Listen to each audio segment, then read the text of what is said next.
Welcome back to DC Silver Age Storytime, and today's story comes from More Fun Comics number 79 from May 1942, and it's called The Deadly Designs of Mr. Who. So Mr. Who hasn't been around in a couple issues, but he's back again, and the first frame here is a really unfortunate drawing, but Mr. Who says, "I want a glass of water. Any objections to that?" He's being taken to jail in cuffs, and he drops in a white pellet. "Look at that. I mean, what? Look at the wrists. They're getting bigger and bigger. That's my Solution Z in action, gentlemen. Watch closely." So he gets quite large, big as this train car, and starts walking around. Being big has a slight disadvantage. I'm too conspicuous. So he shrinks down and hops in this car.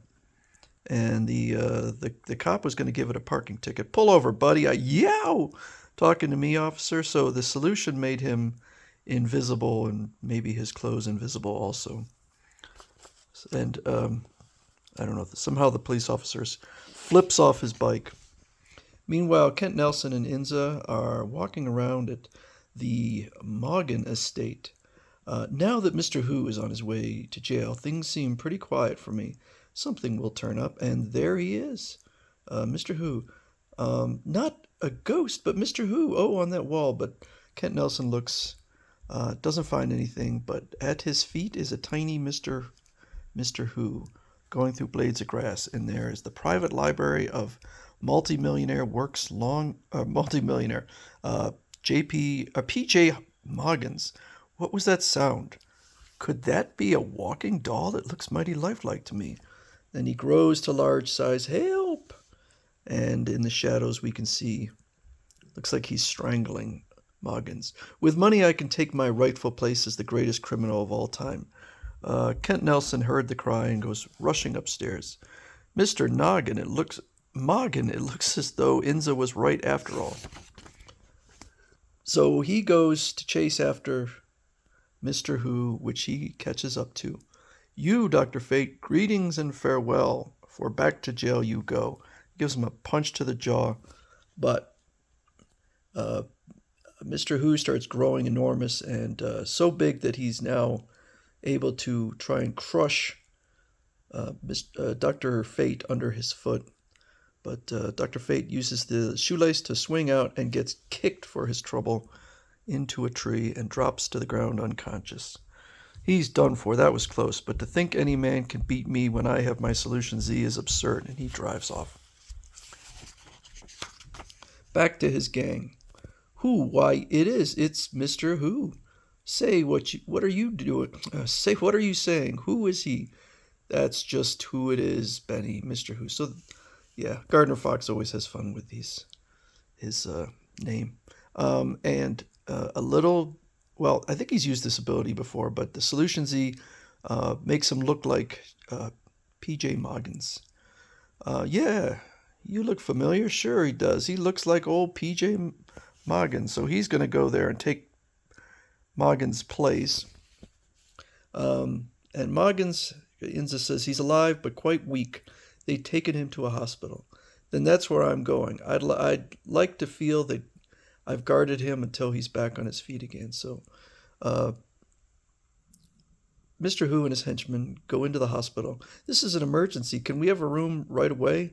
"Certainly, come this way." Could we have a room 811? The gentleman's favorite number is 10. 811 adds up to that. Why, of course. Yeah, so does 721 and 622. But this guy finds nothing odd about wanting specifically 811. And Dr. Fate is out in the hall and spots them, although it seems like he doesn't notice. "That man, someday I'm going to get rid of him for good. But now, quick, out the fire escape into the next room." So they go in. "I'll become P.J. Moggins. Then no one will ever know Mr. Who is at liberty. And they're going to take him away. Take care of him, boys. A nice ride ought to do the trick. We know the best road. Yeah, the scenery's grand." So they take him off, and Dr. Fate goes in to check on Moggins.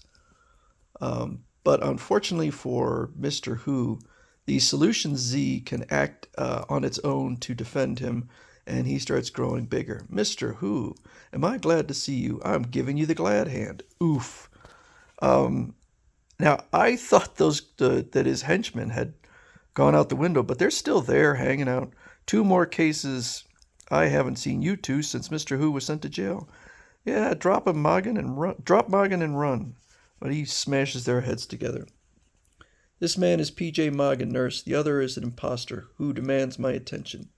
Poor man, I hope he doesn't have a relapse. So, Mr. Who tries to shrink down, but he is grabbed up by Dr. Who. If I squeeze my fingers, you'll be crushed. No, no, take me back to jail. Do anything you want, only don't harm me. Oh, my solution is wearing off. I'm starting to get that headache. You've given other people headaches. It's fair that you get one yourself. Is it really Mr. Who? It is, in person, and he'll be your guest for the next 20 years. Now you babies can come along with me. A local magistrate ought to be able to handle the likes of you. This Dr. Fate must be quite the man to beat a man like Mr. Who. That's P.J. Morgan's. He was lucky to beat him, because if Who hadn't been betrayed by his own solution Z, Fate never would have known it wasn't you in bed. Oh, Inza, come on. But steel bars would not restrain Mr. Who.